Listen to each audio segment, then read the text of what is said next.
Hey up me duck, it's Links Live's Natters time, where your stories come alive. From the fens to the coast. So grab a cuppa and relax with your go-to podcast for unique Lincolnshire stories.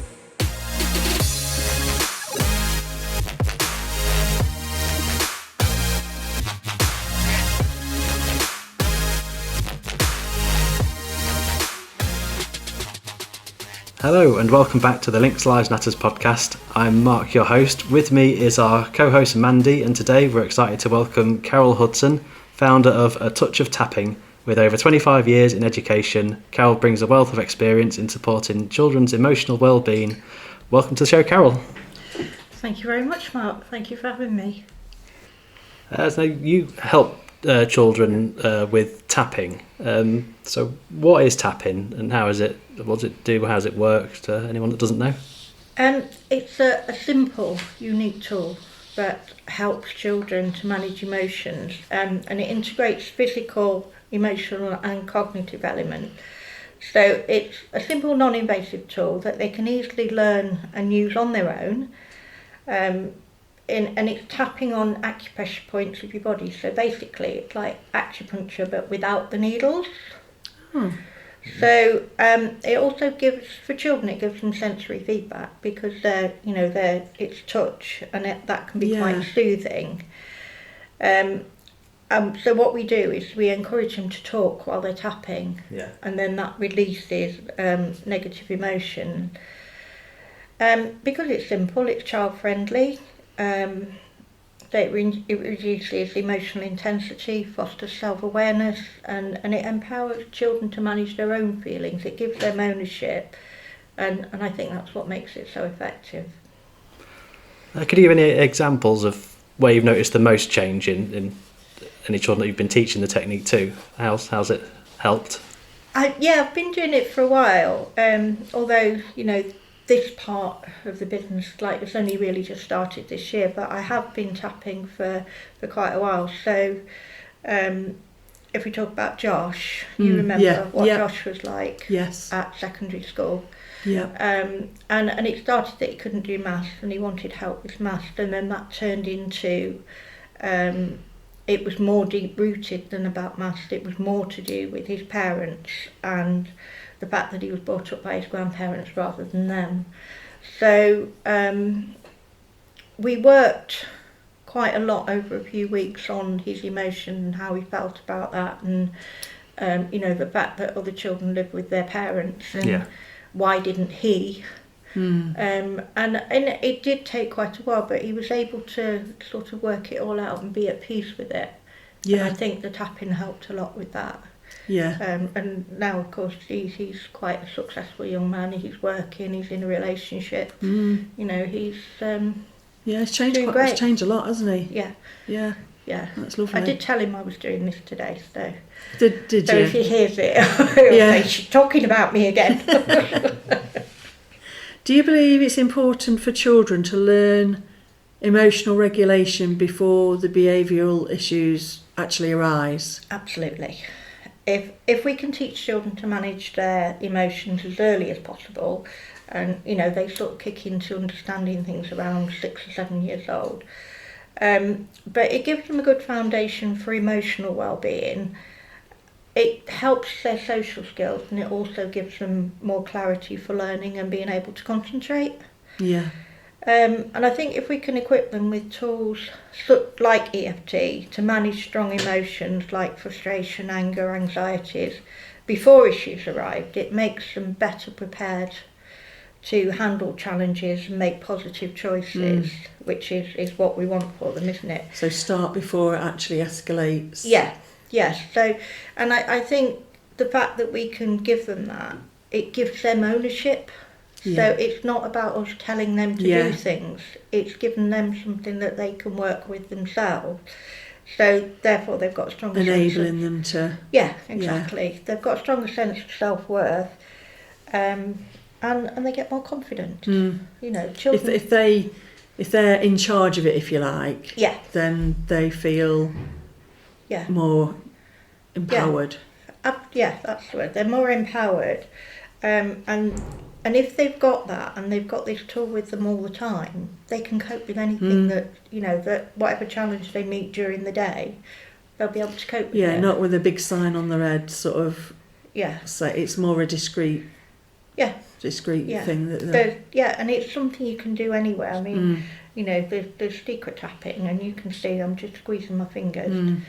And, if you're at school and you're not sure about something when the teacher's talking, if you're doing that under the table, you're still working on the meridians and the energy in your body. Yeah. And, and a teacher can't tell you off picking a pencil or something because you're not disturbing because they've always been in trouble, haven't they, to try and regulate, but it's an invisible thing. Yeah, it's really good. Does it work with all ages then, or is there specific age groups that you find it works better with? Less than 80. Less than 8, more than 80, and anything in between is what we say. Yeah. So, I choose to work with children because that's what I do. Yeah. I've worked with children since 1986 in various capacities. I used to be a childminder, then I worked with a playgroup, and then obviously I got into teaching eventually. So, I've been working with children, and it's what I like. What I enjoy doing. So there are lots of other practitioners who work in different fields using EFT. There's some that work with cancer patients. There's some. I've got a friend at the moment working in war zones in Jerusalem and Israel and out there. Wow. More people, they've been out to Africa and done work out there. And then it can be things like weight loss or. It can be applied to anything, but, like I said, I choose to work with children because children are what I know. So. What advice would you give to teachers or parents who want to support children who are struggling with their emotions or help manage their behaviour? I perhaps would try not to give advice. I think teachers work hard to create the environments for, good working environments for children. They have their visual timetables, they have their expectations and the rules. Teachers who model quiet, calm behaviour and offer calming strategies like mindful techniques, breathing techniques, and, let them have fidget toys. They already know what they're doing.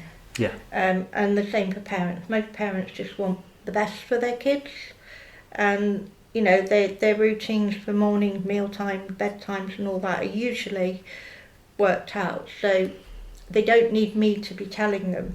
But what I do try to do, it's more to work alongside when there are issues and to introduce them to EFT and whichever technique of EFT that I feel, would best suit their situation. So what I mean by that is there's the basic technique, but we do things like tell the story or the movie technique. So if it's an issue, they can start, and when they start getting emotional, if they start telling a story, and they get emotional, you get an emotional spike, then we can stop and we can work on that bit. So that's when we get them to talk about that and tap. Or if they can't talk about it, we have gentler techniques where we work on the feelings in the body and that sort of thing.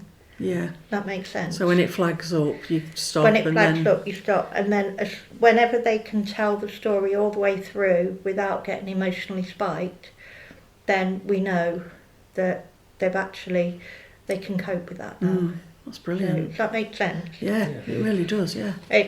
Whatever we do, it's the tapping that does the work. Yeah. What motivated you to get into education, particularly sort of primary and special needs settings? When I was younger, I always wanted to be a teacher.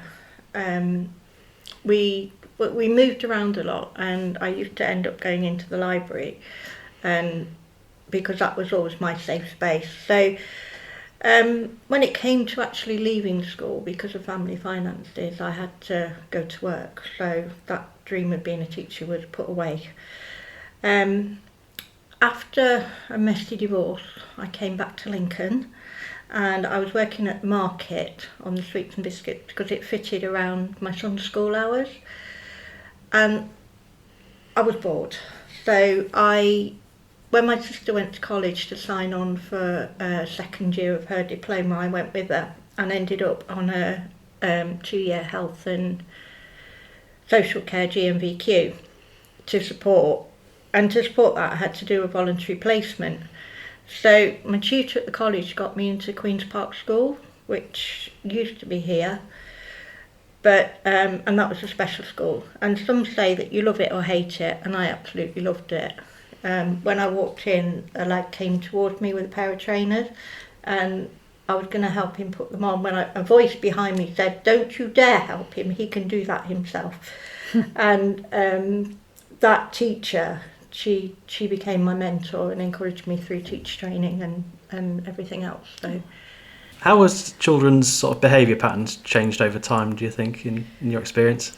They definitely have. I think most people would agree that. And there are a variety of factors, but I think the biggest one is the rise of technology. I think the rise of mobile phones and computer games have led to decrease in attention span. A lot of things are instant now, and children want instant gratification, don't they? Like they want it now. But before digital, they used to go out to play, and there was a lot more social face-to-face. They used to do activities like reading, playing games, things that the attention had to stay on, and they focused. And I think now it's more about texting and playing online games or watching TV. Yeah. And I think the other thing as well with children now is that they're exposed to more, maybe because of social media and TV. They hear more of what's going on in the world, but they're not always able to assimilate it or understand it properly. So that in turn can lead to anxieties and challenges.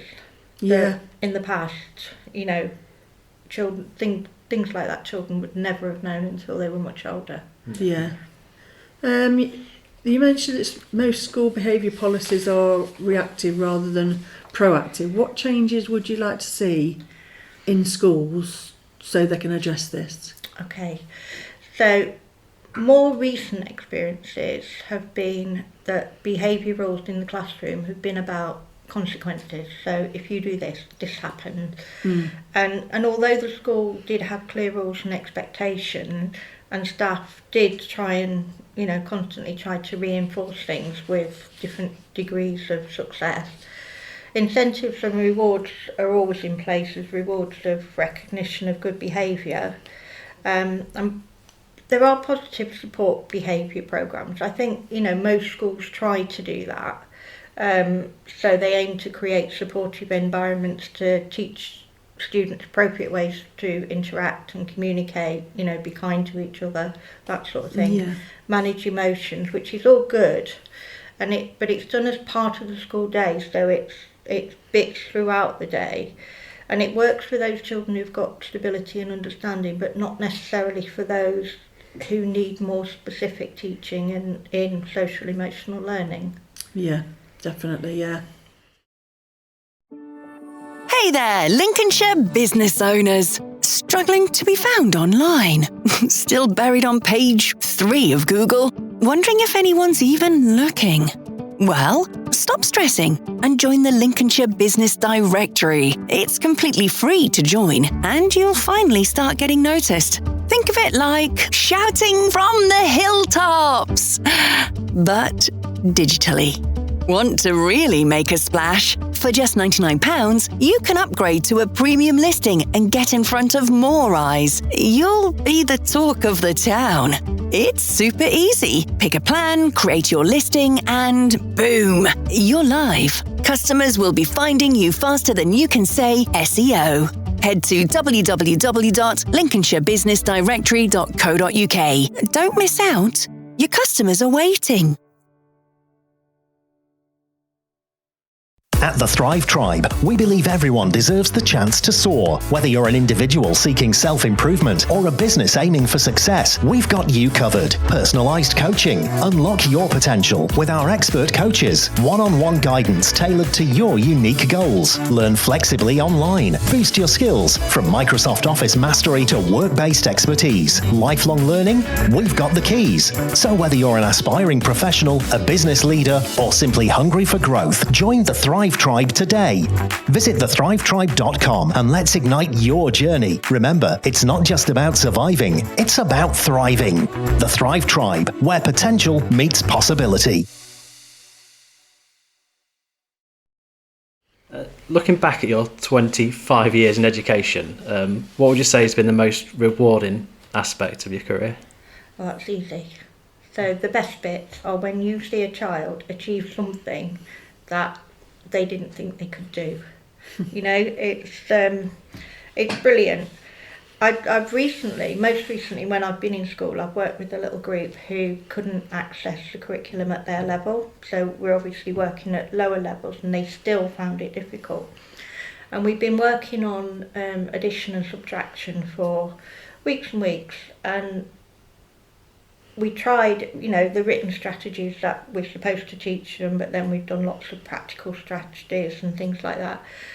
And then it was just like one day I watched them and they were just doing it and I didn't have to tell them anything.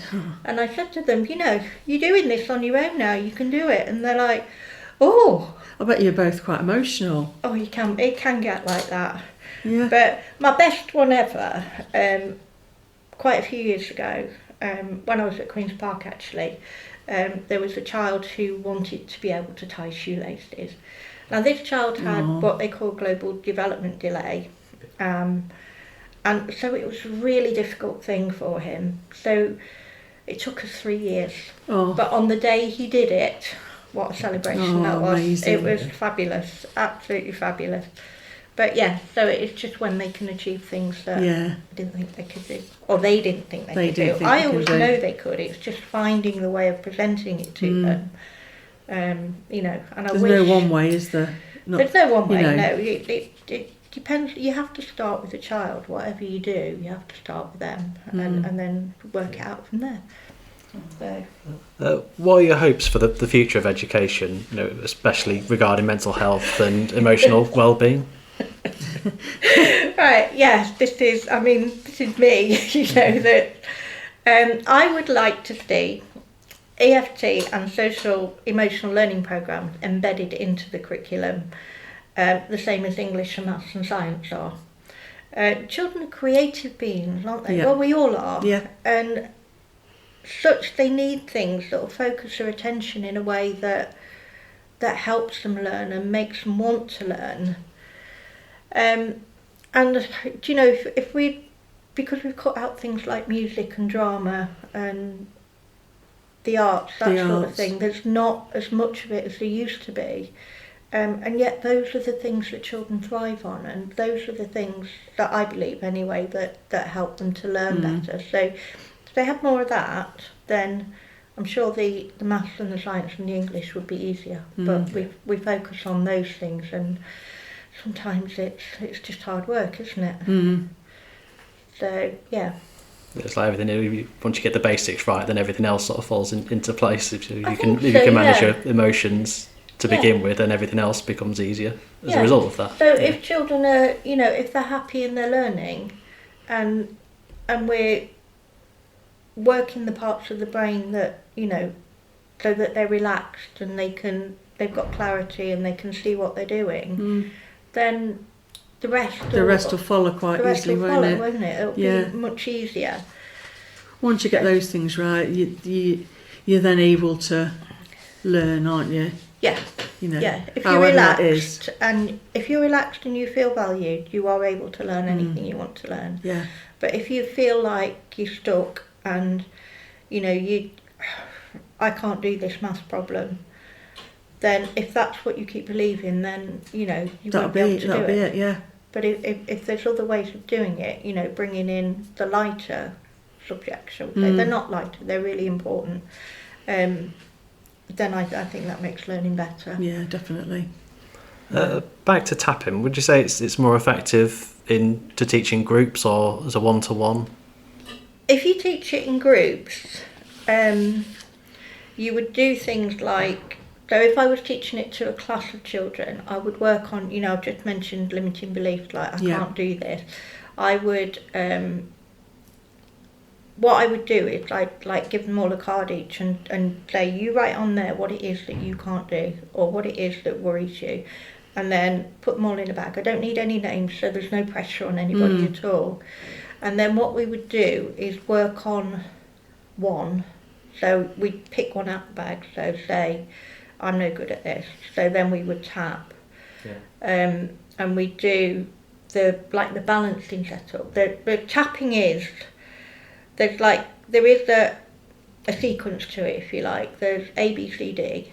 So A is awareness. So that's when you write, they've written on their card, I can't do this. And then to balance that, we go on the karate chop point, which is where we start on the side of your hand, doesn't matter which hand, either hand, and we would say, even though I'm no good at this, I accept myself completely, or I know I'm okay, because what you have to do is you have to accept yourself where you are at the moment. Yeah, come to terms with where you are. You just accept that this is who I am at the minute, and I can't do this. So you'll tap, and then when we go to C, which is clearing, that's when you tap on the points around your body. Yeah. And that's what releases the negative energy. So, and then if there is anything left after that, we go to D, which means do it again. Yeah. So that's it. It's really ABC. It's awareness. So what's the problem? Let's balance it. So you say what the problem is, you accept that that's where you are, and then you clear it. And you just do that as many times as you need to. And that works well with the group. And then if people have deeper issues, then obviously we'd go to a one-to-one session and do it like that. Yeah. So, are there any particular issues that you find it's more effective helping with, sort of anxiety, ADHD, or? I think for children with ADHD, I think it's even more important because those are children that, everything moves fast, doesn't it? And, their brains quite often going at 90 miles an hour. Yeah. So to do physical tapping, and the other thing about them is quite often their mind and body don't connect. Yeah. So they sort of have a disconnect between the two. So if they can do tapping, it can focus them to the parts of their body, but also because it's movement, they're moving, so they're not jumping about and things, They're focused on the body. They're focused on what they're doing, they're focused on their body. So, and that releases, the impulses. If that's they've got, interesting, it's quite, for those sort of children, it can be incorporated into short bursts throughout the day, and if a teacher knows how to do it and a parent knows how to do it, they can work with the child, because that's the other thing we say about EFT. It's a bit like dancing. You can do it on your own, but it's better if you've got somebody with you, sort of thing. So, are there any sort of misconceptions about tapping that you've come across where people said, "Oh no, I can't do that. I've heard this and that about it that's just completely not true," when it comes down to it? The thing with tapping is, and the people that don't want to do it are probably the people with the deep-rooted traumas. What happens is that if you get an emotional trauma and at the time you don't release it, you can't release it for whatever reason, then it sort of goes into a trauma capsule and then gets stuck in your body. And one of the key points about EFT is that it's based on releasing emotions, and that the emotions are actually the things that manifest as pains and aches and things in your body. Yeah. So with that, what it can do is emotions might rise. So if I tell you my story about this, is that after I'd learned EFT, I went to a day and we were supposed to be talking about EFT and the effect on, you know, how we feel about money and things like that. And as I started talking, when it came to my turn and I started talking, I suddenly had this huge rush I had the biggest meltdown I've ever had in my whole life. And what it turned out to be, I mean, there was a lady at the side of me and she just started tapping my fingers. Yeah. You know, and that was just to keep me calm and keep doing it while I was sort of trying to stop crying and, well, it was sobbing really. And then when we worked on it afterwards, it turned out that the memory that I'd had come up, my birth mother left me when I was 3 years old and I've never seen her since. And I always thought that, you know, any problems I had was down to that, because if your mum doesn't want you, who does? Sort of thing, you know. But it wasn't that at all. It was because when she'd gone and my dad moved our stepmum in, my sister and my nan moved out, and it was because he took my sister away. Yeah. And I didn't grow up with my sister. Yeah. And that was why, but because those emotions had to come up first before I could get rid of that anger. And I discovered that I'd been carrying anger around for about 50 years. Yeah. And without realising it. And not really knowing the true cause. Yeah. So, and because of that, I was able to realise that it was because I took my sister away, who was she was my main carer. She used to feed me Bovril because she thought I liked it. She didn't know what to do. I mean, she was only 10 herself at the time. So, it was quite... So, what EFT did for me, yes, it gave me that big spike, and I had to let all this emotion come out, and, you know, and it was painful. But since then, I've been able to be so much calmer and I've got so much more clarity. And I think if I hadn't done that, I wouldn't have been able to do what I'm doing now. No. So, were you shocked then when you were so upset? completely, because, you know, I had no idea that trauma had been hiding there for all those years. You know, it was quite powerful, but it was a shock, it was painful, but it lasted, that lasted for about an hour, I think.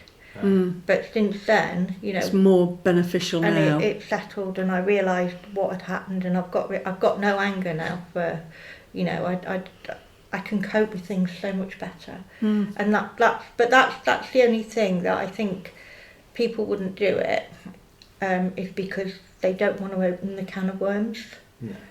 But it is like, you know, when you cut yourself, you wouldn't stick a plaster on without cleaning the cut out first, would you? No, of course no. So, you know, and this is what happens with trauma. To deal with it in the right way. You haven't cleaned it out so that you can feel better. But it is quite painful having that, doing the cleaning. The cleaning bit can be quite painful, can't it? Yeah. But once it's done, but it doesn't heal then the you get healing that right. can start. Yeah. That all makes sense. Yeah, definitely, good description. What's the science behind tapping? How does it help, you know, children increase their confidence and? The research has taken a while to catch up with the actual tapping.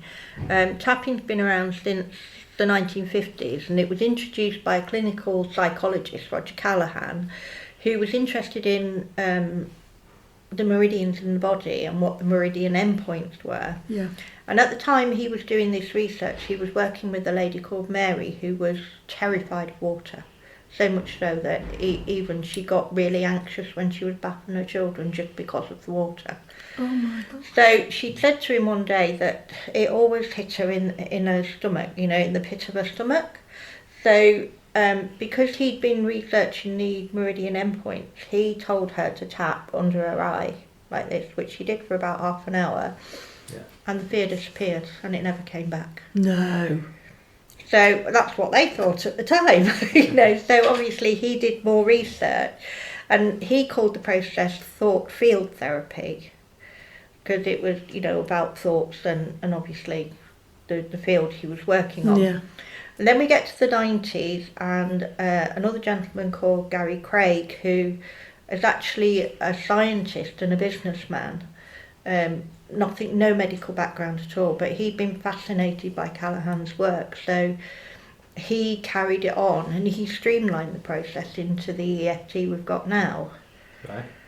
So, and like I said before, one of the key principles is that unresolved emotional issues are stored in the body, and then these manifest as physical symptoms and stress and emotional disturbances. So tapping on the points calms the nervous system by reducing activity in the brain, and so there it lowers stress. And there has been a lot of research done around brainwaves, and I've actually seen a demonstration of how this works. So basically the patterns of the brainwave, I think there are 5 different ones, and so there's the ones that I can't remember what they're all called right at this minute, but basically EFT influences the brainwave, so it calms the ones that need calming, Right. and enhances the ones that sort of gives you more clarity and makes you able to do more. And so it's something to do with neurons and things like that. Amazing. Where are the points? You said the tapping So points. the points, where are they? The first point is the side of your hand. Yeah. That's where we start, and that's called the karate point. Then you go to the top of the eyebrow, just at the top of your nose, and you tap about 6 to 12 times, gently. You can do both hands or one hand. Then you go to the end of your eyebrow. Okay. Yeah. And then under your eye. Yeah. Okay. And then under your nose. And then that cleft in your chin, under your mouth there. And then we come down to just below the collarbone. So you can use both hands on either side, or you can just use one hand right across the middle. Either works. And then a really silly one. You go under here, under your arm. So just below your armpit, just down to like where my bra strap is, basically. Yeah. And then you tap there. And I quite like that one because you can give yourself a hug at the same time, can't you? So, and then go back to your collarbone again. And then breathe. And then see where you are. Wow. So before you start that, the awareness part is actually knowing what the intensity is. Yeah. So, what you're feeling. So am I really worked up? Am I at a 10? Or am I just feeling a bit not quite right? So if you talk about red, amber, green, we've got something called traffic light tapping, which I share with quite a lot of people. So, if you're sort of at amber, you're about halfway. So you can still tap and bring that, so you see where you are, and until you get down to naught, you just keep going. So it's, if you remember, awareness, balancing, clearing, do it again. Yeah. And that's it really. That's the basic technique. Amazing. Anybody can do that. And where can people find you to? You can find me on Facebook at the moment, so Touch of Tapping with Carol Hudson. I have an email address, touchoftapping@gmail.com, and hopefully by the end of this month I will have a website. So, but I will share that on my Facebook page when it happens. And we'll put all the links on our social media as well for you.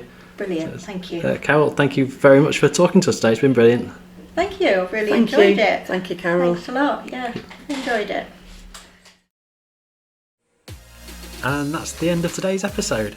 Thanks so much to Mandy and Carol for joining me today. It's been a really insightful chat, and if you'd like to hear more about Carol and A Touch of Tapping, all of her links are on our website, www.linkslivesnatters.com. Thank you to everyone for listening, and don't forget you can find all of our other episodes on the website too. See you next time.